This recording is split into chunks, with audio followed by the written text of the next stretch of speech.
नमस्कार दोस्तों, आप सभी का हमारे चैनल ध्येय ज्ञान धारा में स्वागत है। दोस्तों, जैसा कि आप सभी को पता है, KVS PRT के एग्ज़ाम 21 फरवरी से 28 फरवरी तक है। आप सभी की एग्ज़ाम सिटी और आपका एग्ज़ाम डेट भी आ चुका है कि किस डेट में आपका एग्ज़ाम है और शहर का नाम भी आ चुका है। दोस्तों, अब जो ये लास्ट के 6-7 दिन बचे हैं KVS PRT वालों के लिए, तो हम देखेंगे इन लास्ट 6-7 दिनों में कौन कौन से इंपॉर्टेंट टॉपिक पढ़ लिए जाएं, या आप टॉपिक वो पढ़ चुके हैं तो उनका रिवीजन फटाफट कर लिया जाए। तो दोस्तों, यदि आपने अभी तक हमारे चैनल को सब्सक्राइब नहीं किया है तो सब्सक्राइब कर लीजिए और इस वीडियो को लास्ट तक देखिए, आपके लिए बहुत ही महत्वपूर्ण होने वाला है।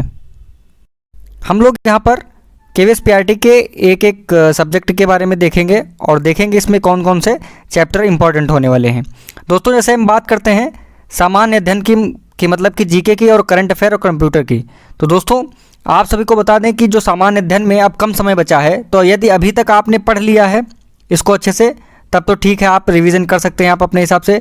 यदि अभी तक आपने इसको नहीं पढ़ा है तो आपको बता दें, सामान्य अध्ययन मतलब GS पोर्शन आपका 5 नंबर का, करंट अफेयर इसमें 5 नंबर की और कंप्यूटर 5 नंबर की आनी है, और जो एक्स्ट्रा जो 5 नंबर का आना है वो रीजनिंग आनी है। ठीक है, तो आप सभी को बता दें कि आप यदि रिवीजन के तौर पर देखें तो आपके सामने कुछ चैप्टर्स के नाम लिखे गए हैं सामान्य अध्ययन के, तो आपको एक सरसरी निगाह से आप किसी भी मानक बुक से या किसी भी बुक से आप जिससे आप सामान्य अध्ययन की तैयारी कर रहे हो या नहीं किए हैं, तो आप लूसेंट बुक, जैसा कि हम पहले ही वीडियो में बता चुके हैं कि लूसेंट बुक का सहारा आप लोग लीजिए, आप लोग उसको ग्रंथ मान के पढ़िए, तो आपके लिए बहुत ही लाभदायक सिद्ध होने वाला है। चलिए देखते हैं, फिर भी आप इन टॉपिक को टच कर लीजिए लास्ट टाइम में जो भी है। इसमें ये जो टॉपिक दिए गए हैं इनको पढ़ने में आपको मुश्किल से 2 से 3 घंटा लगेगा, तो आप एक दिन बैठकर अपने एग्ज़ाम के पहले एक दिन बैठकर 2-3 घंटे में इन टॉपिक को फिनिश कर सकते हैं। तो देखते हैं, जैसा कि आपको सिंध घाटी सभ्यता से क्वेश्चन देखने को मिल सकता है, तो इसलिए आपको पढ़ना क्या क्या है। जैसे कि सिंध घाटी सभ्यता में जो भी सभ्यता थी, हड़प्पा, मोहनजोदड़ो, कालीबंगा जो भी था, तो उनके आपको देखना है कि नदी के किनारे थे, नदियों के नाम और इनका उत्खनन कब हुआ था और किसने किया था, यह इंपॉर्टेंट बन जाता है। फिर आपको बौद्ध धर्म और जैन धर्म के बारे में भी पढ़ लेना है। फिर हमको मौर्य और गुप्त जो वंश हैं इनके बारे में भी देख लेना है। मौर्य वंश में जैसे कि चंद्रगुप्त मौर्य, अशोक और ये सब हो गए, और गुप्त वंश में भी आपको देख लेना है। ठीक है, फिर हम बात करते हैं जब मध्यकालीन भारत में, तो आपको मुगल काल जो है देख के जाना है। यहाँ से एक क्वेश्चन आपको देखने को मिल सकता है। मुगल काल में आपको बाबर से स्टार्ट करना है और आपको औरंगजेब तक आ जाना है। ठीक है, अब बात करते हैं गवर्नर। जैसे कि आप देखते होंगे जो आपका मॉडर्न हिस्ट्री है उसमें गवर्नर आपको क्या देखने हैं कि जैसे कि भारत का पहला गवर्नर जनरल या बंगाल का पहला गवर्नर या इस टाइप के, या किस गवर्नर के काल में कौन सी घटना घटित हुई है, यह भी आपको देखना है। फिर हम बात करते हैं सामाजिक सुधार आंदोलन। जैसे कि सामाजिक सुधार आंदोलन जैसे कि सती प्रथा हुआ, विधवा प्रथा हुआ, ये मतलब जैसे कि जो कुछ थी, बाल विवाह प्रथा, शारदा नियम, ये सब आपको देखना है। ठीक है, आपको ऊपर से बस फैक्ट आपको देखने हैं, एक नज़र दौड़ानी है उन पर, जो कि आपको 4 ऑप्शन दिए जाएं या क्वेश्चन आ जाए 4 ऑप्शन दिए जाएं तो आप उसमें एक जो है टिक कर सकें, आपको ध्यान आ जाएगा एग्ज़ाम हॉल में। फिर हम बात करते हैं सबसे इम्पॉर्टेंट जो रह जाता होता है समय, वह गांधी पीरियड जो रहता है। गांधी से आपको प्रत्येक एग्ज़ाम में यहाँ से सवाल आपको, क्वेश्चन आपको देखने को मिलते हैं, तो गांधी जी को अच्छे से देख लीजिएगा।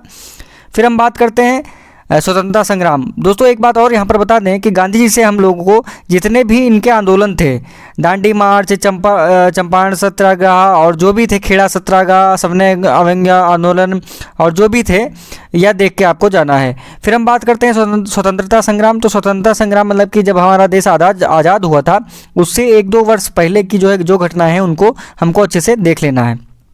तो यदि हम इन टॉपिक को देख लेते हैं तो जो है उम्मीद है कि 5 में से आप 3 से 4 नंबर ला सकते हैं, आपको यहाँ से देखने को मिल जाएंगे। इंपॉर्टेंट चैप्टर हैं ये। फिर हम बात करते हैं यदि करंट अफेयर की, तो करंट अफेयर भी आप अभी तक पढ़ लिए होंगे, या बहुत लोगों ने सोचा होगा कि 5 ही नंबर का तो पूछा जाना है तो क्या पढ़ें, लास्ट टाइम में देख लेंगे। लेकिन दोस्तों बता दें कि एग्ज़ाम में, कंपटीशन एग्ज़ाम में आपको क्या है, कंपटीशन में एक नंबर आपके लिए बहुत ही मायने रखता है। इसलिए आपको क्या करना है, लास्ट टाइम में करंट अफेयर में आप देख लीजिए, टॉपिक दिए गए हैं। जैसे कि आपको पुरस्कार देख के जाना है। पुरस्कार आपके खेल से संबंधित भी हो सकते हैं, फिल्म से संबंधित और साहित्य से संबंधित और पर्यावरण से संबंधित जो भी पुरस्कार हैं, आपको जो प्रत्येक परीक्षा में पूछे जाते हैं, जो भी इंपॉर्टेंट पुरस्कार हैं आपको यहाँ से देख के जाना है। और सबसे इंपॉर्टेंट बात यह है कि पुरस्कार में आपको नोबेल पुरस्कार जरूर देख के जाना है। आपको नोबेल पुरस्कार एग्जाम में देखने को मिल सकता है। या इस बेस पे हम कह रहे हैं क्योंकि केवीएस पीआरटी के जो भी आप पिछले वर्ष के प्रश्न पत्र उठा के देखेंगे तो उसमें नोबेल पुरस्कार से प्रश्न प्रत्येक वर्ष पूछा गया है। ठीक है, फिर हम बात करते हैं महत्वपूर्ण सम्मेलनों की। जो राष्ट्रीय और अंतर्राष्ट्रीय महत्वपूर्ण सम्मेलन है आपको एक बार देख लेना है। जैसा कि अभी G20 का जो सम्मेलन है, G20 जो है समिट, या इंडिया ऑर्गेनाइज कर रहा है, तो इसको जो है इस प्रकार के आपको सम्मेलन देख के जाने हैं। फिर हम बात करते हैं खेल से। तो खेल आपको सबसे पहले आपको टेनिस के जो ग्रैंड स्लैम होते हैं वो आपको देख लेने हैं चारों। फिर आपको क्रिकेट से देख लेना है जो भी जैसा है, और फिर आपको क्या करना है, बैडमिंटन वगैरह, कुश्ती, हॉकी, इनसे देख लेना है। ठीक है, आईपीएल के बारे में क्वेश्चन पूछा जा सकता है आपको, पिछले आईपीएल के बारे में, और जो अभी आईपीएल की जो अभी जो प्लेयर है कितने रुपए में कैसा क्या प्लेयर का रहा है वो भी आप सबको देख के जाना है। फिर जो सबसे महत्वपूर्ण बात रहती है वह बात आती है महत्वपूर्ण पुस्तकें और उनके लेखक। दोस्तों आप केवीएस पीआरटी के पिछले वर्षों के प्रश्न पत्र अगर जो आप उठा के देखेंगे तो आपको प्रत्येक प्रश्न पत्र में एक पुस्तक और उनका लेखक जरूर पाएंगे, आपको बता रहे हैं। तो आपको रिसेंटली जितने भी बुक्स और उनके ऑथर हैं आपको देख के जाना है। फिर हम बात करते हैं दिवस। आपको एक वर्ष के प्रत्येक दिवस जो महत्वपूर्ण दिवस हैं, जैसे कि पर्यावरण दिवस, हिंदी दिवस, योगा दिवस, या जो भी जो इम्पोर्टेंट दिवस हैं, डेज हैं, उनको आपको एक बार देख के जाना है। या तो बात हुई आपके 5 नंबर के सामान्य अध्ययन और 5 नंबर के कंप्यूटर, मतलब 10 नंबर की बात हुई है। ठीक है, फिर हम बात करते हैं यदि कंप्यूटर की, तो कंप्यूटर आपको बता दें कि यदि आपने पढ़ लिया है तैयारी, तो जाहिर सी बात आपने तैयारी कर ली होगी। यदि अभी तक आपने तैयारी कर ली है फिर भी आपको हम बता दें MS Word, MS PowerPoint, MS Excel, इन सब से जो है आपको, और नेटवर्किंग, इनसे क्वेश्चन आपको जरूर देखने को आपसे 1 से 2 क्वेश्चन मिल सकता है। क्योंकि जो 2018-17 वाला जो केवीएस पीआरटी का एग्जाम हुआ था उसमें MS वर्ड, एक्सेल और पावर पॉइंट से 3 से 4 क्वेश्चन थे। ठीक है, तो ये चैप्टर आपके लिए इंपॉर्टेंट हो सकता है। ठीक है, अब हम बात करते हैं यदि इंग्लिश की।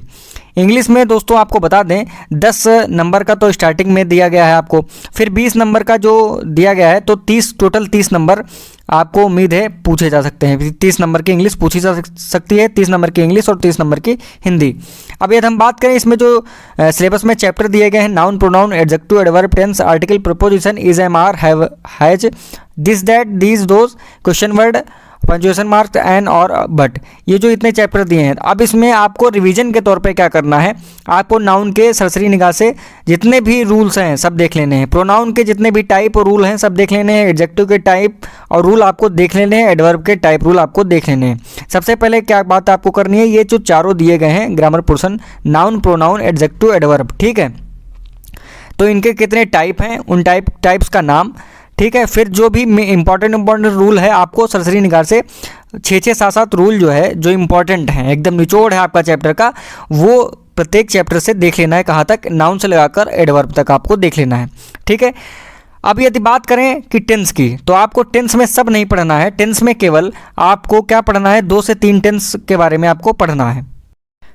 आपको सिंपल प्रेजेंट पढ़ना है, ठीक है, और पास्ट का जो सिंपल पास्ट है, सिंपल पास्ट भी आपको पढ़ना है, और आपको फ्यूचर भी पढ़ना है, simple future, simple past, simple present. ठीक है, फिर इनका जो कंटिन्यूअस होता है, जैसे कि प्रेजेंट कंटिन्यूअस, पास्ट कंटिन्यूअस और फ्यूचर कंटिन्यूअस, बस ये आपको पढ़ने हैं। तो ज़्यादा हार्ड नहीं है, आप 15-20 मिनट लगेगा आपको, इनके जो रूल्स वगैरह हैं आप देख लीजिए। आपको यहाँ से 2 क्वेश्चन आपको हर हालत में देखने को मिल सकता है टेंस से। ठीक है, फिर हम बात करते हैं आर्टिकल की। आर्टिकल आपका सभी जानते होंगे, ए, एन और द। ठीक है, ये तीनों आपको देखने, इनके तीनों के जो है आसान से नियम है, आपको वो 6 से 7 नियम आपको रूल्स वहाँ से देख लेने हैं। आप यहाँ से 1 से 2 नंबर कंफर्म कर लेंगे। फिर बात करते हैं प्रीपोजिशन। तो आपके इंग्लिश ग्रामर में सबसे जो इंपॉर्टेंट टॉपिक साबित होने वाला है वो है प्रीपोजिशन। प्रीपोजिशन से आपको 3 से 4 क्वेश्चन आपको हर हालत में देखने को मिल सकते हैं। यह जो है ये अपने आप कोई मनगढ़ंत कहानी बनाकर नहीं बता रहा हूँ, यह प्रीवियस ईयर देख करके एनालिसिस करके आपको बताया जा रहा है। ठीक है, फिर बात करते हैं इज, एम, आर और हैज और हैव। यह आप सभी जानते होंगे, आप आसान से इनसे संबंधित रूल्स हैं। दिस, दैट और दिस, दोज, ये भी जो है आसानी से आपको दिक्कत नहीं होने वाली। फिर क्वेश्चन वर्ड भी आप कर लेंगे, व्हाट, वाई, हुज, जो भी है। ठीक है, फिर आपको यहाँ से 2 क्वेश्चन देखने को मिल सकता है, इसको ठीक ठाक कर लीजिए। आपको देखने में तो आसान रहता है, लेकिन आप कहाँ कॉमा लगाना है, कहाँ इन्वर्टेड कॉमा लगाना है, कहाँ क्या लगाना है, वहाँ आपको इंग्लिश ग्रामर में यहाँ देख लेना। आपको 2 नंबर यहाँ से देखने को मिल जाएंगे। फिर एन और बट यह भी देख लेना। तो आप अगर जो जिस प्रकार से बताया गया है इस प्रकार से डिवाइड करके आप यदि सरसरी निगाह से एक बार रिवीजन इसका मार लेंगे तो आपके लिए यह जो है बहुत ही महत्वपूर्ण साबित होने वाला है, बहुत लाभदायक सिद्ध होगा। फिर यदि हम बात करें हिंदी की, तो हिंदी में जैसे कि आप संज्ञा, विशेषण और सर्वनाम और क्रिया, आपको ये जो चारों चैप्टर हैं इनमें क्या करना है। जैसे कि संज्ञा है, संज्ञा के आप कितने टाइप हैं, 5 टाइप हैं, तो आपको 5 टाइप लिख लेने हैं, लिख के रिवाइज कर लेने हैं। फिर 5 टाइप के बारे में समझ पैदा कर लेनी है कि इसमें व्यक्तिवाचक संज्ञा, भाववाचक संज्ञा में किस प्रकार की संज्ञाएं रहती हैं। ठीक है, तो क्या करना है, संज्ञा के टाइप देख लेने हैं, प्रकार देख लेने हैं, विशेषण के कितने प्रकार हैं वह भी देख लेने हैं, सर्वनाम के कितने प्रकार हैं और क्रिया के कितने प्रकार हैं। ठीक है, अकर्मक क्रिया क्या होती है, सकर्मक क्रिया क्या होती है, इससे बहुत प्रश्न पूछा जाता है। तो आपको यह क्या करना है, इनको डिवाइड कर लेना है कि इनके टाइप्स कितने हैं, पार्ट कितने हैं। ठीक है, और उन पार्ट को अच्छे से देख लेना है। ठीक है, फिर बात करते हैं लिंग, वचन और कारक। यह भी जो है काफ़ी कंफ्यूज करता है। सबसे पहले कारक आपको जो 8 कारक हैं इनको लिख लेना है। इनके जो चिन्ह हैं, पहचानने के चिन्ह हैं, वह भी आपको बिल्कुल याद कर लेना है। फोकट का नंबर रहता है। वचन आपको, जैसे कि हिंदी में केवल 2 वचन है, एक वचन और बहुवचन, तो वो भी आपको देख लेना है, ज़्यादा टाइम नहीं लगेगा आपको। लिंग में जो अपवाद रहते हैं, अपवाद से क्वेश्चन रहते हैं कि यह पुल्लिंग रहेगा या स्त्रीलिंग रहेगा या हमेशा स्त्रीलिंग रहता है कोई वर्ड, या हमेशा पुल्लिंग रहता है, तो उससे क्वेश्चन वहाँ पर कंफ्यूज करने के लिए आपको दिया जा सकता है। अब यदि हम बात करते हैं काल जो है टेंस, जैसे कि आपने हिंदी में पढ़ा तो इंग्लिश में पढ़ा, हिंदी में काल जो है काफ़ी लोगों को कंफ्यूज करता है। कुछ नहीं, आपको बस भूतकाल, वर्तमान काल और भविष्यकाल करना है, देखना है। तो इसमें क्या करना है, आप पहले भूतकाल लिखिए, मतलब कि पास्ट, और फिर उतने उसके जितने भी पार्ट हैं उनको लिख लीजिए। वर्तमान के जितने पार्ट हैं लिख लीजिए और भविष्य के जितने पार्ट हैं फिर देख लीजिए कि जो भी पार्ट हैं उनको कैसे वाक्य में प्रयोग करते हैं। बस वहीं से आप उसको प्रैक्टिस कर सकते हैं। फिर सबसे आसान जो रह जाता है वह विलोम और पर्याय। या तो आप रटने बैठेंगे तो इनका कोई जो है वो नहीं है, लिमिट नहीं है कि कहाँ तक आपको पर्यायवाची याद करने हैं। बस क्या करना है, आपने समरी एक बनाई होगी कि इतने हमको पर्यायवाची देखने, आप उनको बार बार 2 से 3 बार आप उनको रिवाइज कर लीजिए। आप वहाँ जो है एग्जाम हॉल में 4 ऑप्शन दिए जाएंगे, वहाँ एक आप सही उत्तर टिक कर लेंगे। ठीक है, यह बात हुई आपकी हिंदी की, जो कि 25 से 30 नंबर की आपकी पूछी जानी है। फिर हम बात करते हैं मैथमेटिक्स, जैसे कि गणित। तो गणित आप लोगों को काफ़ी कंफ्यूज कर रहा होगा। जिनकी गणित अच्छी है तो उनको तो कोई दिक्कत ही नहीं हो रही होगी, अच्छा नंबर गेन कर सकते हैं। लेकिन यदि आपने भी मैथमेटिक्स नहीं पढ़ी है या पढ़ी है तो आपको समझ में नहीं आ रहा, तो आपको सामने जो चैप्टर्स दिए गए हैं उनको अच्छे से पढ़ लीजिए। यहाँ से 13 से 14 नंबर आपको देखने को हर हालत में मिलेंगे। अब हम यदि बात करते हैं एंगल की, कोण की बात करते हैं, तो आपको दोस्तों बता दें KVS का जो प्रीवियस ईयर है उसको उठा के देख लीजिए, वहाँ से खूब क्वेश्चन पूछे गए हैं। आपको त्रिभुज और चतुर्भुज, ये दोनों आकृतियों के बारे में जिनसे संबंधित जितने भी कोण हैं, आपको एंगल हैं, वो आपको अच्छे से याद करके जाना है। अब दोस्तों आपको बता दें, इससे 4 से 5 नियम हैं, आपको सर्वसमीकाएँ हैं या जो भी प्रमेय हैं, आपको ये देख के जाना है। और इससे भी 4 से 5 सर्वसमीकाएँ या प्रमेय जो भी हैं, सूत्र हैं, फार्मूले हैं, जो भी आप समझ लीजिए, वह देख के जाना है। तो आप क्या करिए, A4 साइज का पेपर उठाइए और अपने NCERT की बुक से या कहीं से भी आप पढ़ रहे हो या जो भी पढ़ रहा, अभी तक पढ़े हो या ना पढ़े हो, पढ़ चुके हो तब भी उठाइए और इससे संबंधित जो 4-5 प्रमेय या सर्वसमीकाएँ हैं वो लिख लीजिए। इससे संबंधित जो हैं वो लिख लीजिए। और अभी 6-7 दिन है, आप उसको सुबह उठ के एक सरसरी निगाह से 5-10 मिनट में उसको रिवाइज कर लीजिए। ठीक है, क्योंकि यहाँ से 2 से 3 क्वेश्चन आपको देखने को मिलेगा। फिर हम बात करते हैं, सबसे इम्पॉर्टेंट टॉपिक रह जाता है आपका मेंसुरेशन, क्षेत्रमिति में आपको 2D और 3D पढ़ना है, मतलब कि आपको वॉल्यूम और क्षेत्रफल दोनों पढ़ना है आपको। इससे भी क्वेश्चन काफ़ी पूछे जाते हैं। इसमें सारा गेम जो रहता है वो केवल फार्मूला का रहता है।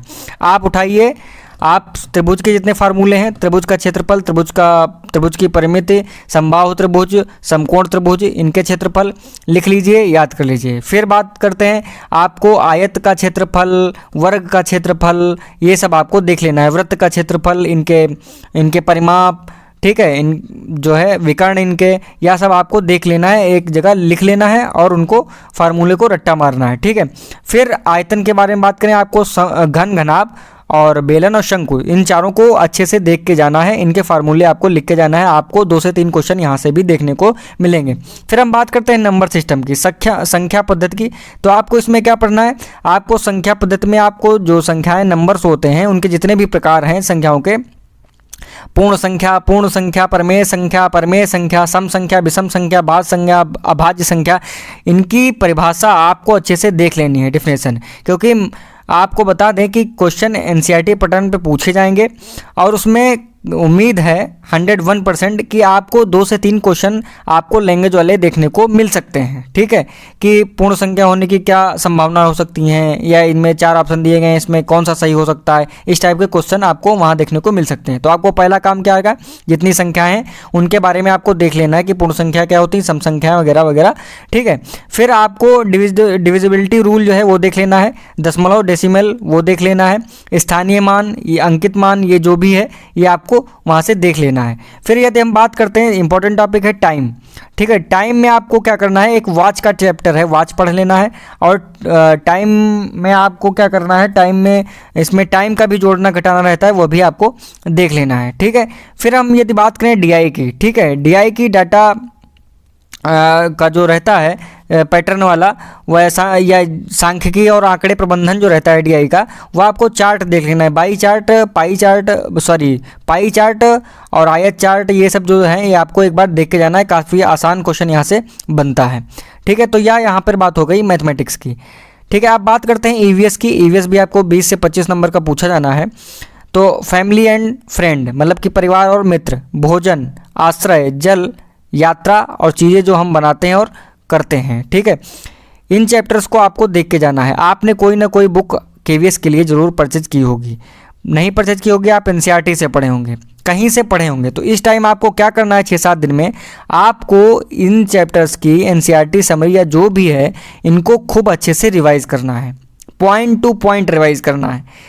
इसमें से मैक्सिमम चैप्टर्स जो है आपके सीटेट में पूछे जाते हैं, तो सीटेट के जो भी पॉइंट रहते हैं वह भी आपको वहाँ से रिवाइज करके जाना ही जाना है। ठीक है, अब बात करते हैं, कुछ लोग कहते हैं कि ईवीएस में साइंस भी आ सकती है। जी हाँ, बिल्कुल आ सकती है। जैसे कि आपका चैप्टर है भोजन, तो भोजन में आपका क्या आ सकता है, भोजन में आपके विटामिन्स आ सकती हैं। ठीक है, आपके जो रोग रहते हैं, संक्रामक रोग या जो भी रोग हैं, वो सब साइंस का पार्ट है। ठीक है, वो भी आ सकता है, तो वह भी आपको वहाँ से साइंस से कवर करना है। ठीक है, जल के कुछ पार्ट होते हैं वो भी साइंस में रहेंगे, वो भी आपको वहाँ से देखना है।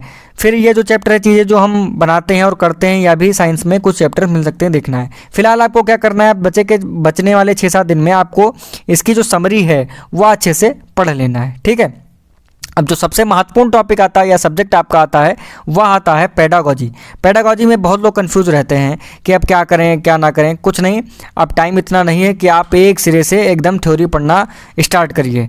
आपने जितना पढ़ा है इतना सफिशिएंट है, आप बस उसका बार बार उसको रिवीजन करिए, उसका रिवाइज करिए। उसको करना क्या है, आप यदि कर पाएँ तो आपको कम से कम